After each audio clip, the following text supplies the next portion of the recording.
এটা কোৱেশ্চন লৈ পুনৰ এবাৰ উপস্থিত হৈছো এই জীৱন চাৰণৰ বাস্তৱ চেনেলৰ মাজেৰে তোমালোকৰ মাজলৈ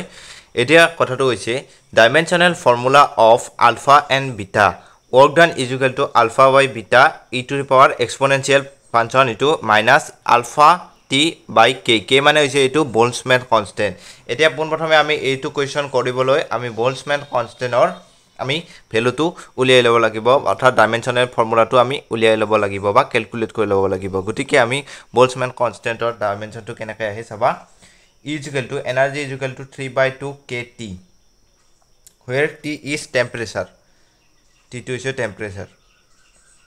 K is Boltzmann constant এতিয়া এনার্জি তো আমি জানোৱে ml square T to the power -2 kinetic energy হয় ইটো সবৰে হয় গতিকে 3/2 তো ডাইমেনশনত কামত নাহিব গতিকে এটো k to k থাকিল T2 টেম্পারেচার T2 আমি ধৰা থিটা আকাৰে লিখিলো থিটা আকাৰে লিখিলে অলপ সুবিধা হ'ব যেহেতু ইটো t আছে এইফালে আমি t লিখিব নোৱাৰো k লিখিব পাৰা কিন্তু k ইয়াতে আছে যেহেতু গতিকে k ডাইমেনশন হৈ যাব m l square t to the power -2 এই থিটাটো ইফালে গলে -1/2 টো তোমালোকে লিখি ললা এটো ফার্স্ট স্টেপ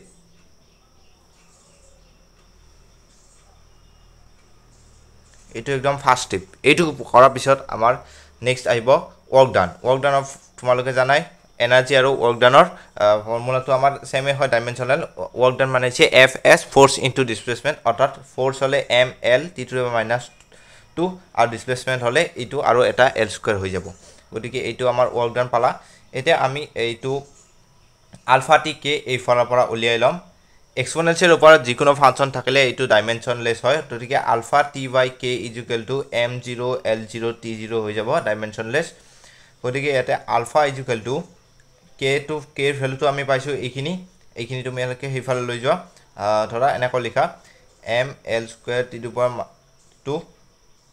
টা -1 আর t2 তোমালোকে তলফালে পঠাই দিয়া অর্থাৎ t2 আমাৰ তলফালে ইটো হৈছে আমাৰ এই t2 আমাৰ টাইম গতিকে m l square t to the power -3 থিটা এটো তোমালোকে পাই গলা আলফাৰ কাৰণে এতিয়া আমাৰ লাগে আলফা এন্ড বিটা এটা বিটা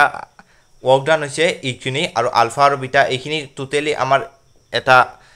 ডাইমেনশনলেস কোয়ান্টিটি হ'ব গতিকে work done মানে হৈছে m l square t to the power -2 এতিয়া আলফা এন্ড বিটা আলফাটোৰ ভ্যালু আমি পাইছো m l square t to the power -3 থিটা ইনভার্স এতিয়া তোমালোকে এইটো যদি চোৱা তলফালে থাকিব বিটাটো গতিকে বিটাটো আমি তলফালে ৰাখিছো ৰঙা পেন লৈছো ইফালে আমি m এৰে m ক্যান্সেল কৰিছো l square এৰে l square ক্যান্সেল কৰিছো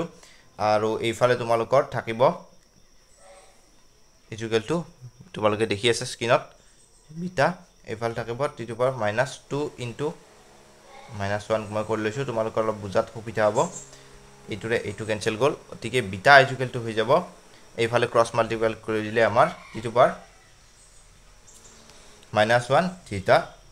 to the power -1 অৰ্থাৎ এইটোৱে আমাৰ হৈ যাব ফাইনাল এনসাৰ আশা কৰো তোমালোকে বুজি পাইছা এইটোৱে আমাৰ ইয়াতে হৈ যাব বা তোমালোকে এনেকৈ লিখিব পাৰা t to the power -1 kelvin -1 এনেকৈ লিখিব পাৰা তেতিয়া বেছি ভাল দেখিব গতিকে এইটোৱে হৈ যাব আমাৰ এনসার আলফাটো পাইছো আমি এইখিনি বিটাটো পাইছো এইখিনি ওকে থ্যাংক ইউ সো মাচ